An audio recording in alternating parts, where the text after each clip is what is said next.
Вчера пробовал укладывать колонну, и они под собственным весом осыпаются.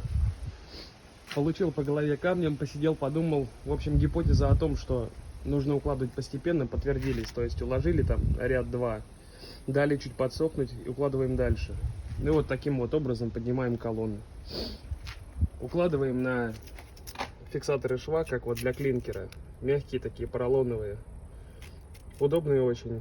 В принципе, мнутся. Единственное, главное не передавить. Обратно не пружинят. Такой вот результат имеем за один день.